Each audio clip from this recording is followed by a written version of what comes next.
All right, this is Roger with Tainted Reality, and we are dude, you are a hard guy to track down, man. I've been booked for like 6 panels this convention. Jesus Christ, you got to be the hardest working guy here. It has been crazy, especially since they booked like 4 of my panels at 1 a.m.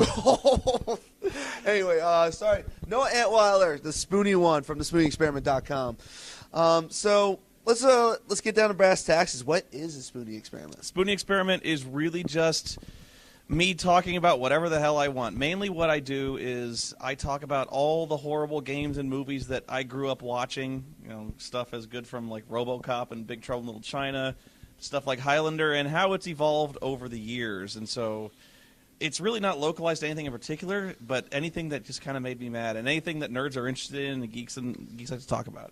Speaking of Highlander, we got to come back to that later yeah. in the interview.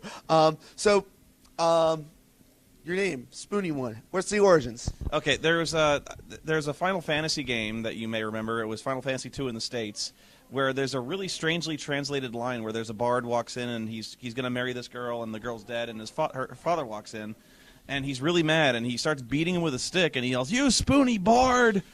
And I never knew what Spoony meant. I know what it means now. It means like easily falls in love easily, you know, like very, I didn't even know that. Very fickle emotions and stuff like that. I thought that was just a translation error. And I just thought it was a funny word. So because I was like, "Who are you?" "I'm Spoony." And what does that mean? I don't know. In recent years, you know, you've kind of exploded in fame. Yeah, I mean, like, dude, you can make a living off of doing these videos now. That's amazing, isn't it? Yeah. The fact that I can just I get paid to, no, I don't want to get paid, but I get like ad revenue, and I get to talk about games, and I get to play video games, and that's work. Yeah, and I wish we could do that. So explain your rise to fame. Like, what has it been for you, like a personal trip? Really, over the last 3 years, I went from a guy who was shouting into a webcam to a guy who really has a much more professional video hookup, and you know, just people want to come here to see me. I have panels, and they're lined up around the hotel, and it's really amazing and really humbling to see all these people who really want to see what I do and really care what I think. So it really is humbling to know that, you know, what I have to say matters now, and I really try not to let anybody down now, and that's a big responsibility. And so that's where it really has become work, is trying to meet expectations. Now, what was it like hooking up with Channel Awesome? Channel Awesome was kind of it's nowhere near an epic a story as you might think. I think they were really just looking for new talent to help kind of bolster their site and really bring the funny and really bring entertainment to them. So I think what they did was they just went to YouTube and they looked for the biggest guys, the biggest critics for everything from movies to comics to music, and they asked them all, like, "Hey, would you like to be partners and share links and, you know, be on our front page? We'd feature you." And, you know, back at that time, nobody had heard of me, and so it was really cool to see these guys who really wanted to bring me to a wider audience. That's how. Now, You've had a series of health problems recently. How you doing? I'm good, thank you so much. It's kind of hard to explain. It's really just some kind of underlying. It's really a nerve condition. I call it a heart condition because it has to do with my heart rate, but it's a nerve condition. And I really struggled with it for a while. We've been trying to find some medication to really get the thing under control, and we're getting there. It's not 100% there, but I feel so much better now than I did last year. That sounds a little dangerous. So you're experimenting with medication? No, it's not really like, see what this does, you know. No, they really know. It's really just finding how much of it to take. So they don't want to go too much, so we start low and we kind of ramp up. So that's what we're really doing. Is we're probably going to up it a little bit, but it's really. I was at a 2 before, and now I'm like at a 9. Oh, so there you go. I'm basically 100% now. I was about to say, yeah, has it affected your panels? You know, 1 a.m. panels? Panels? No, not so much, because I take a nap before every panel, but. It really affected last year when I was really low energy, and I couldn't. I got about half as many videos as I wanted to get released last year. That's rough, but you know your health is improving, and you know everybody's cheering you on, man. Oh, thanks so again. Thanks. So, of course, one of the big things that you're most well known for is Final Fantasy bashing, and I'm kind of with you on that. Because, oh, really? I thought you were gonna hit me. No. A lot of my fan base will, but I've actually kind of come under a lot of guff from them because I am a very loud critic of the recent games. So you started Final Fantasy VIII. What made you want to make that series of videos? really it was one of those sacred cows where it was just a game that really pissed me off. And as soon as I said anything bad about it on forums, I got shouted down. Yeah, I know. Like, this is a this is a masterpiece. What are you talking about? It's such an endearing love story. Yeah, it's touching. It speaks to me. The romance is so sweet. Blah blah blah blah blah blah. And so, like, I tore this apart. And really, the first time I did a video, it was really not even planned. I just started bitching about it. And I got such hatred and such bad email. I seriously got like 100 emails on my Nobody Heard Me YouTube page, and they emailed me just infuriated. And I was like, I gotta keep doing this. I'm pissing people off. It started off as me trolling the world. So that's how it started. And with the Final Fantasy series in general, I'll keep it very short. They have so many chances to kind of reclaim the heights they did with the NES and the SNES games, and especially Final Fantasy 13, which was their big chance to win everyone back. Because 10-2 really turned people off. Even fans at 12.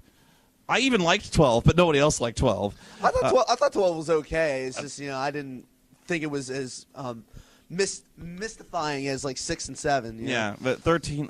I'm sorry. Yeah, I'm kind of with you on that. Like we wound up doing a big thing about how much 13 is such a failure. Yeah. It really could have done something special, but instead you just have like the game plays itself for you. Yeah, you have to do homework to understand the story. Yeah, all I did was just push the auto battle button. It was like 8 hours of that, and then I just gave up. Now, do you think are you going to do a video series for 13, or are you going to be like, everybody knows by now? More than likely, yeah. Really, the work never ends, because as soon as I finish 10, you've got 13, you've got 14. Yeah, that was going to be the other thing. Back at E3, you released a video where you showed like the intro video to 14, and then you just stopped as like, this thing is such a pretentious piece of shit. And that's, what's funny is even the critics who post really negative reviews, they go, the best part of this is the FMV, and I'm like, oh, that's saying something. I remember you fell under a bit of guff, though, because it was before the game even came out, and people were like, how dare you, Final Fantasy 14, it's not even finished yet. Yeah, and I really hate to say I told you guys so. Yeah. But it was at a convention. Everyone there was pretty much already in the pocket of everyone, so everyone there was really impressed, and I was playing the demo, and people really want to tell themselves they like these games, and I think even after the first month, the honeymoon really wore off. The blues really set in. Yeah, it was like, how does it feel? That far in advance, calling that this game is going to be a disaster, and seeing how negative of an impact it has on Square right now. Now, here's the thing.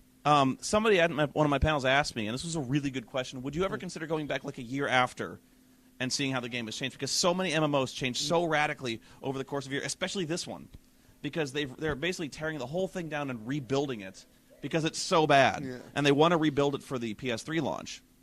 So I would definitely check it out after a year, because maybe they'd save it. What makes me so mad about that one, though, if I may go on a tangent here, go for it, is to save it, Square has basically strip mined all of their other development studios, like for management and coders and stuff like that, which means that Deus Ex Human Revolution is delayed. That's the meaning of the delay? Yeah. Oh, wow. I didn't know that. I just knew it got delayed. I'm like, all right, well, we'll just got to wait a little bit longer for Deus Ex, because that's the Square Enix game I'm looking for. They are not getting rid of, but they are delaying my Deus Ex. Yeah, I'm the same way, because I'm like, I've been waiting over 10 years for a real sequel. Did you see the cinematics of that? That looked fucking, oh, God. Yeah, I showed it to her. I showed it to her, and she even was even impressed. Yeah. The guy with the hand on the twisting. I'm sorry. Dude, it was like everything about that. It looks like they're so on track with it. They don't need Warren Spector almost. You know, but then again, Warren Spector did also help with Invisible War and Epic Mickey. And Epic Mickey. Yeah. Oh God. So we've been doing a lot of bash about Final Fantasy. So I wanted to give you a chance to lay out some positives. Positives. Really, there wasn't much that blew me away last year, but there were a few games that really stood out, and I don't even like RTSs, but StarCraft 2. Love StarCraft 2. Civ 5 is one of those games where I never play Civ 5 enough. If they can fix the multiplayer, Civ 5 could be really awesome. I don't want to go into too many technical details, but Civ 5, they really turn off all the animations, and there's no interactivity with any other players. You just kind of watch other people take their moves, and it could be a little more involved.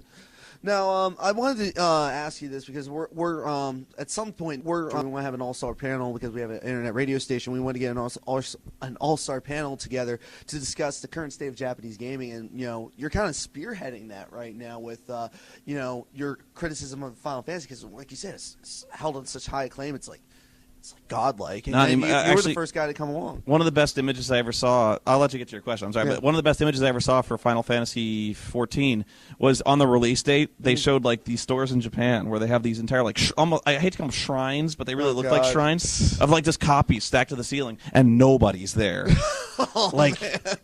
Seriously, I think Japanese audiences have given up on Final Fantasy far before American audiences have. Yeah.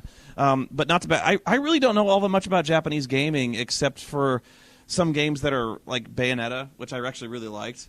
Actually, Wario knows way more about Japanese import games, but if you gave me examples, I would know. Well, like for example, back in the 90s, almost every single game you played, Castlevania, Sonic, Mario, right. all that stuff was you barely ever played an American-made game unless it was put out by Electronic Arts, which were more of an indie kind of developer back then. But nowadays, the bulk of the industry is American gaming. So, do you feel that there's a reason for that? Do you think that there's a big cultural divide, or do you think that I understand you. I don't think there's so much a cultural divide as there is an inherent cowardice in the software industry not to try new things. And what's telling is it's really sequelitis. Like every new game that you're excited for, even the ones I'm excited for, are sequels because they don't want to try anything new. And it's really funny because all the times they try something new, it's always awesome. Or not always, but it's almost always awesome. Like Mass Effect. When Mass Effect came out, nobody had seen anything like Mass Effect before. When Dragon Age came out, that was something new, and that was like really that's another BioWare game. But it's another one like Bayonetta. You say what you want about the story being juvenile and ridiculous. That was something new. You've never seen something like that before. And so it really is with so many games coming out so quickly and with gamers really struggling to find out what they want to buy. That's where critics are more important than ever. And it's really where every game needs to find an identity to find. And so it doesn't. I don't think really matters. I don't think it's Japanese or American. It's finding companies that are willing to make that challenge, make that leap, and potentially fail, but do something really spectacular. So are you of the opinion that Xbox Live is probably the best place to find true imagination? Yeah. And well, that's where you find games like Xbox Live and Steam, where indie developers can put out these. They can really catch lightning in a bottle with some of these, like Super Meat Boy, or what were you saying before? Like all these indie arcade games that you can do, like Braid, stuff like that. Limbo, yeah. So stuff like that where you can really find out it's kind of a mad science lab where people can really experiment and bring something new, and that's what really draws people attention. Now, one thing I have to thank you for is you did a video for Privateer. And Privateer was one of my favorite games ever, and I don't know anybody that ever played it. I thought it was almost forgotten. Yeah. And then you did the video for Privateer, and I never played Privateer 2. And from what you made it sound like I did myself a favor, but what made you want to do the Privateer video? It was because, again, this goes back to the whole thesis of the site where I talk about the stuff I played when I was a kid, and so Privateer is really my favorite game of all time. Can I give you a high five? Thank you. It was really one of the best space sims. The Wing Commander series is one of the most enduring space, especially and they're all good in their own different ways. It's one of the only good examples of full motion video games ever because they produced it like a fucking movie. It had Mark Hamill in it. It had Tom Wilson, Biff from Back to the Future. Really an all-star cast. And so, but Privateer it didn't have that. It didn't have Mark Hamill or something like that. But it really was one of the first sandbox economic games where you had ultimate freedom to go anywhere you want and do anything. And you could sell drugs, you could sell human slaves. It really was one of the first, it didn't really have a moral system, but it had an alliance system. Yeah, you had an alliance system which was really, you never saw anything like that before where your alignments with different factions changed. Now that's all the time.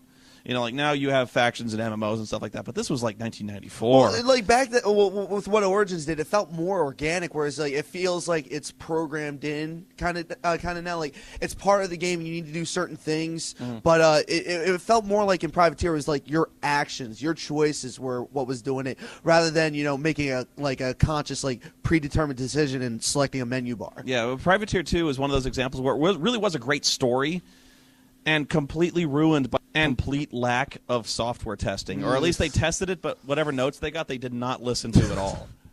Yeah, so that was how much of a disaster that was. If you seriously, there's a website that has all the cinematics. Just watch those in order. And you got Christopher Walken, Clive Owen, and who else is in it? So many names. Oh, David Warner. David Warner's in it. Wow, yeah. So moving right along, you got a bit of an obsession with Red Brown. A little bit. Where does that come from? It was I just found in a video store one day Your Hunter from the Future, and I watched this movie. And it was one of the greatest movies I've ever seen in my life. And so I was like, I have to see more of this guy. And so he did like Robo-War. A friend of mine, Ed Glazer, who made the movie Press Start and Press Start to Continue, he's like, you think that was good? You should try Robo-War. And so I'm like, this is the best. This is so awesome. And so he's like, you think that was good? You should try Strike Commando. And so like it just kind of snowballed from there, He really is just one of those great action stars you'd never heard of, who really should have been along the same tier as like Schwarzenegger. Is he actually doing any work nowadays, or is he retired? He does, and it's not like starring roles. But I remember seeing on IMDb he actually has a role in the new Alice in Wonderland.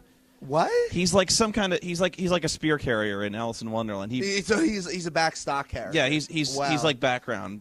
I don't even think his character has a name, but he's been in stuff. Yeah, not much, but if you could ever get him for a video. I tried. You tried? I tried. I contacted him.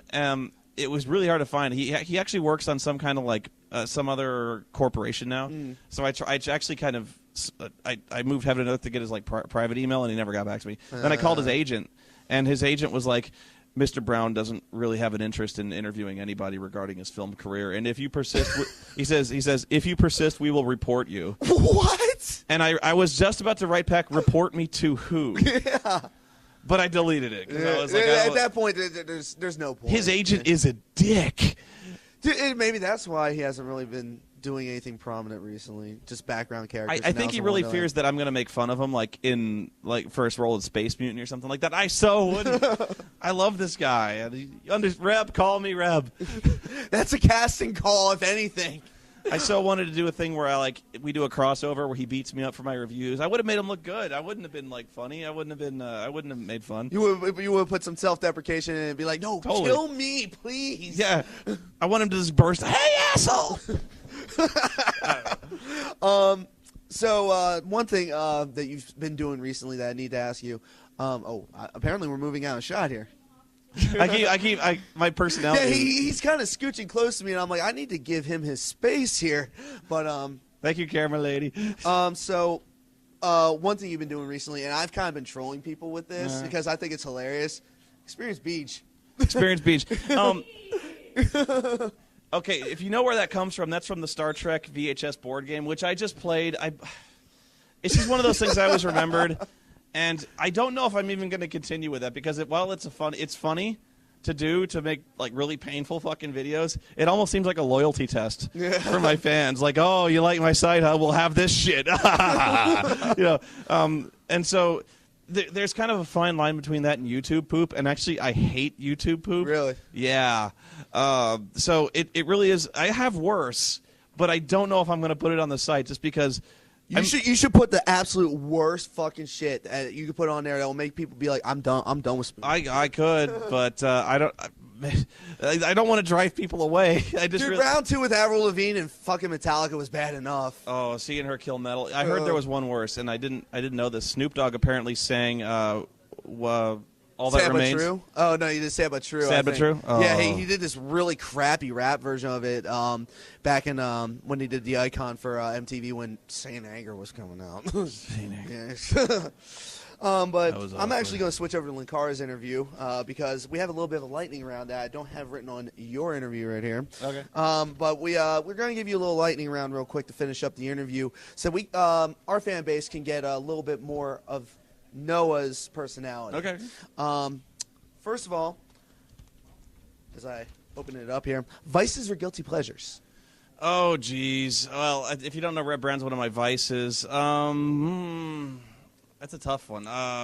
Surprise us. Something new.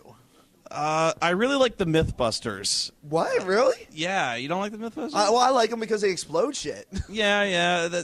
I'm kind of a closet science fan, or maybe you knew that, but I really like the Mythbusters. I also like this is kind of a funny one. I don't eat candy, but there's this type of candy bar called Take Fives. Oh yeah. With Are the those not the- pretzels, are those with not the the- pretzels and the chocolate and the peanut Pretzels butter. and peanuts and caramel Yes. chocolate. It's beautiful. Chick-fil-A. Oh, Chick-fil-A. Yeah. If there was a Can't Chick-fil-A, go there on Sunday. I know. If there's a Chick-fil-A near my house, though, I would weigh 3,000 pounds. Really? Yeah. They don't have it out in Arizona? They do have one, but it's like 4 miles away, and it's just far enough that I don't want to make the trip. Favorite drink? Favorite drink? Oh, jeez. I can't drink nearly as much. I can't drink the same stuff I used to because I have to cut down on caffeine. But I really like Pepsi. That's just me. I also, this is going to sound really girly, but I like pina coladas. There's a joke in there somewhere that we're not going to tell. I like getting caught in the rain. Fave movie and why? I know you kind of answered this on your site, but just for the sake of the interview. Big Trouble in Little China. I really was a big mark for John Carpenter in the 80s. Like that, The Thing, They Live, Assault on Precinct 13. Really, man, that guy was on fire. What about Escape from New York? Escape from New York? Totally. Yeah. Although Escape from LA, I don't know. What do you think of the new thing coming out? The new thing, it's really sacrilegious. They're remaking Escape from New York. They're like doing They're remaking Escape from New York? Yeah. Sleep tight. Oh boy. Yeah, I had to sit through Escape from LA, which was basically a remake of Escape from New York. You cannot replace Snake Plissken, people. You can't do it. Why would you try it? No. Go on. Yeah, I'm going to keep going. It's like it's like replacing Harrison Ford. Yeah. In It's like, you know what it's like? It's like if you took Return of the Jedi and you replaced the spirit of Anakin Skywalker with Hayden Christensen. Yeah, I mean, that would be blasphemy if they did that. I would fucking burn the theater Yeah. down. God forbid if they ever do something like that. I'm going to kill people. Favorite music and artist? Oh, jeez. I really can't narrow it down to a specific artist. I am a big fan of like classic rock and like metal from the 80s and stuff like that. I'm a huge. I hate to pick a specific band, and this is going to sound again kind of. I really like Prince from back in the day. And I really like Queen, so I don't know. Queen. I don't know what that says about me. But, That goes with the Highlander. Yeah. Royal Badness, you know. Throwing this in because I forgot to ask this during the main interview, but throwing the Highlander thing in. You've just gotten your ass kicked by that franchise. It's over finally. But why do you stick with it so much? Is it just because the first movie is so good and the series is so good? Well, that's really what I try to explore in the videos. Is why do we keep doing this to ourselves? It really was because the first movie was so good, and we want to see if they can ever get close to that again because it was so good back in the day, and it just never did. And it's really at this point a morbid curiosity just to see how low it goes. Because you didn't even see the source until you were doing research No. for the Endgame. I was really pretty much done with it after Endgame, and I only watched the source because I had to. And actually, Pat the NES Punk, who I did a review with for Endgame, has still not watched that movie. And he really is probably the biggest Highlander fan, even bigger than myself, I've ever seen in my life. Oh, wow. What do you think of the remake that they're supposedly making right now? Okay, in brief, and I know I'm jinxing it, but I really don't see how it could get any worse. I really don't. I think it'll be better. I really do. They're replacing swords with shotguns. It can't get worse. It can't. I'm sorry. I have to believe. All right. But I'll be there. I'll see it. Getting back on track. Embarrassing professional moment. Oh, geez. You ever see the E.T. review?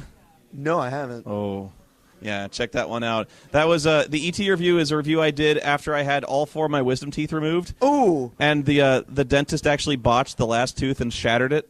Oh, God. In my gum line, and I had to see an oral surgeon, but I couldn't see an oral surgeon for 24 hours. So and you shot the video in They between? loaded me up on painkillers, and while I was stoned off my fucking gourd, I had this idea where I would review a movie.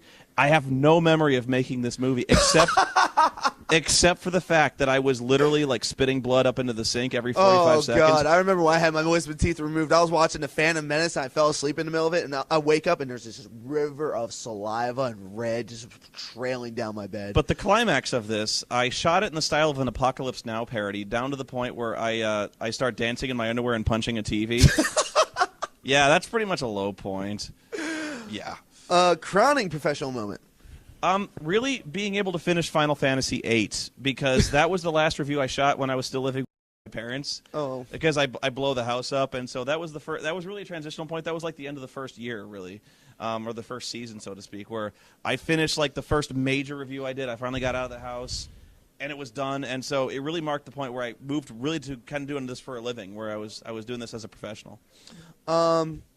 A moment where a fan has crossed the line. Really, the fans have been great.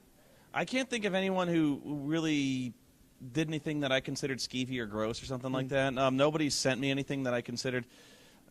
No, I think the fans have been great. One guy I met here wanted to give me a sword. Like a sword or like a Nerf sword? He's like, I have a two-handed sword I would love to give you. And I'm like, that might be a problem going through TSA. He does need to fly back. But we got an audience. Yeah, what the hell? Where'd that come from? No, I can't think of any. Like, nobody's mailed me teeth or anything like that. No, everyone's been great. Heartwarming moment with the fan. Let me think. There's been a bunch. Like, really, anytime anybody donates something, it's really humbling and heartwarming to see. But I've had messages from people who said that they were going through a really dark period in their lives. They were contemplating suicide, and I was the only thing that kept them going. Recently, I got a message from somebody in Afghanistan who had been wounded, and while he was recovering, he was just watching my videos like nonstop, watching Phantasmagoria while he was recuperating.